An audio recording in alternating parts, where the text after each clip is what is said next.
स्वागत है हॉरर की दुनिया में। फॉलो खोदी मंडे और एंजॉय करो दिल दहला देने वाली हॉरर स्टोरीज।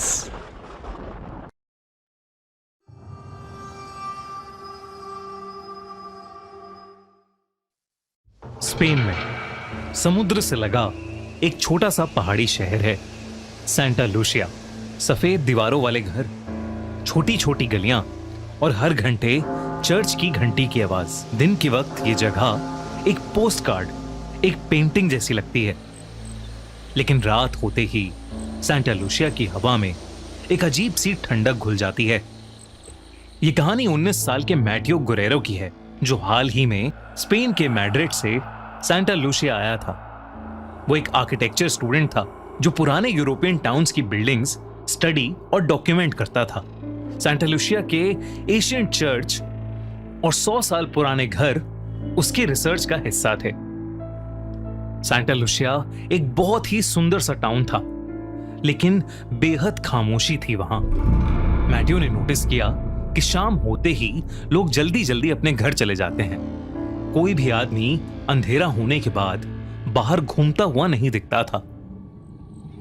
एक शाम मैटियो चर्च से लगी एक पुरानी सिमेट्री यानी कब्रिस्तान की रिसर्च कर रहा था। तब मैटियो ने एक अजीब सी चीज नोटिस की। उस सिमेट्री के अंदर एक कब्र के पास एक टूटा हुआ वेडिंग आर्च खड़ा था, जैसे किसी ने कभी वहां शादी की हो और फिर उसे छोड़ दिया। आर्च पर सूखे हुए फूल लटक रहे थे। उस आर्च गेट के नीचे मिट्टी का रंग बाकी जगह से थोड़ा ज्यादा काला था। मैटियो ने इस बात पर ज्यादा ध्यान नहीं दिया, लेकिन उस रात से उसके साथ एक अजीब सी चीज शुरू हो गई। रात के वक्त जब वो अपने गेस्ट हाउस के कमरे में काम कर रहा था, उसे बाहर से हल्की सी कदमों की आवाज सुनाई दी, जैसे कोई कपड़े की हल्की घिसावट हो। मैटियो ने विंडो के बाहर देखा। गली बिल्कुल खाली थी, लेकिन गली के कोने में एक सफेद सा सिलुएट खड़ा था। ऐसा लग रहा था कि जैसे कोई औरत हो, लंबा सा वाइट गाउन पहने हुए। मैटियो ने सोचा कि शायद कोई टूरिस्ट होगी, पर उसके देखते ही देखते वो औरत कहीं गायब हो गई। अगली रात वही आवाज फिर आई, इस बार थोड़ी करीब से। मैटियो ने विंडो खोली।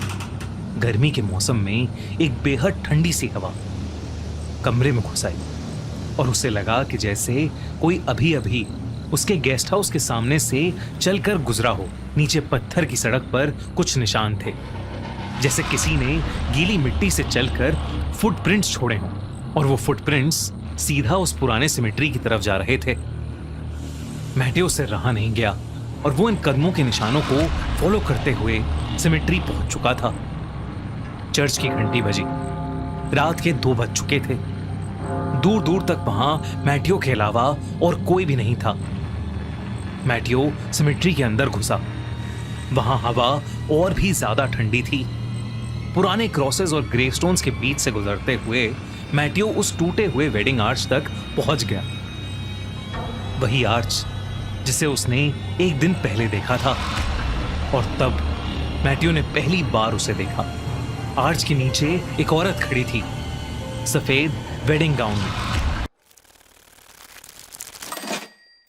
जो कि काफी पुराना सा लग रहा था। उसका चेहरा एक सफेद से घूंघट से ढका सा हुआ था। ऐसा लग रहा था कि जैसे वो औरत वहां खड़ी किसी का इंतजार कर रही हो। मैटियो ने एक कदम आगे बढ़ाया और एकदम से तेज हवा मानो रुक सी गई। उस कब्रिस्तान के अंदर की खामोशी इतनी गहरी हो गई कि मैटियो को अपने दिल की धड़कनें तक सुनाई देने लगीं। वो औरत धीरे धीरे मैटियो की तरफ मुड़ी। उसका घूंघट थोड़ा सा हटा और जो चेहरा मैटियो को दिखाई दिया, उसे देखकर मैटियो के होश ही उड़ गए। उस औरत का चेहरे का रंग एकदम सफेद था।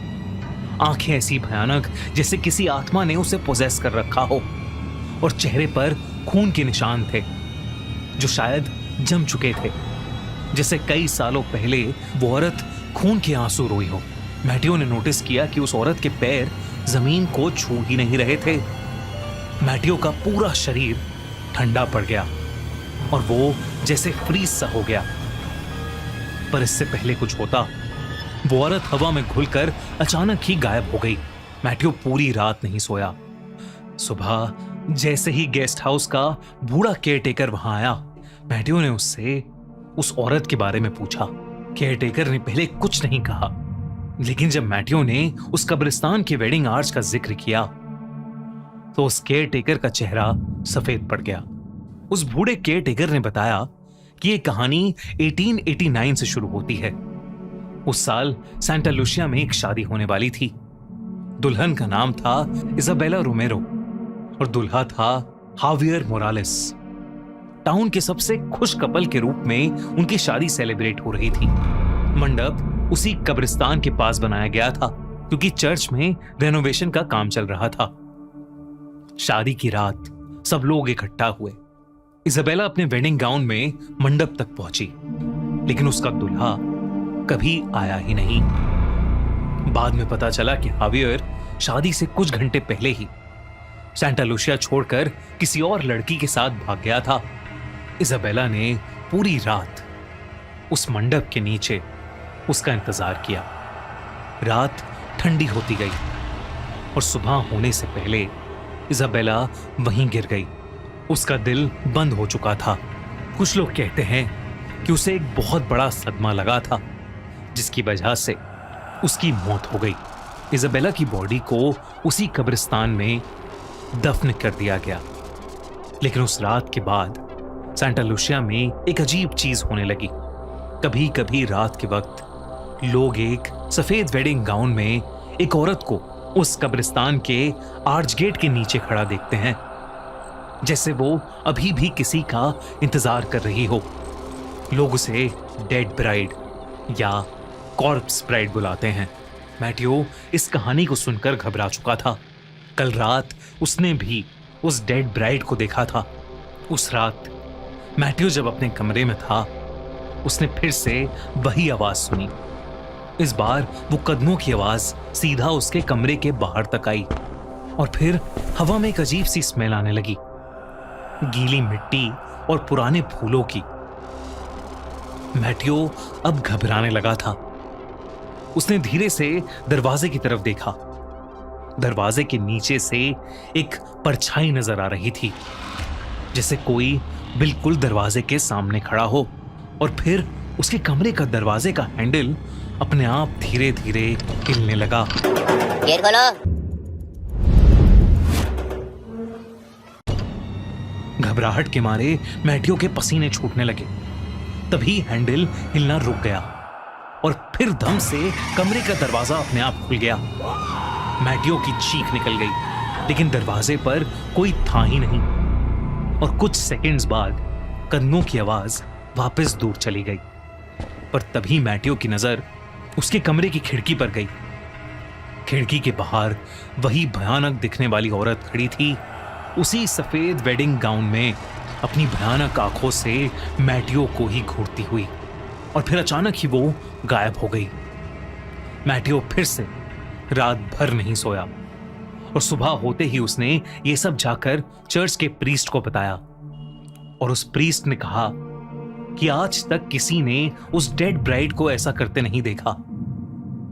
उस प्रीस्ट ने पूछा कि जब मैटियो पहली बार सिमेट्री गया था तो वो वहां से कुछ लाया तो नहीं था। तब मैटियो को याद आया कि वो वहां से कुछ सूखे फूल ले आया था।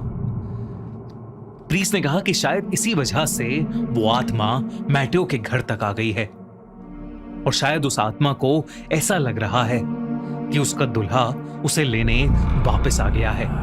प्रीस्ट ने मैटियो से कहा कि उसे फौरन ये शहर छोड़कर चले जाना चाहिए, वरना शायद वो औरत उसका पीछा कभी नहीं छोड़ेगी। ये सुनकर मैटियो का दिल दहल गया और उसने डिसाइड किया कि वो सांता लुसिया से आज ही निकल जाएगा।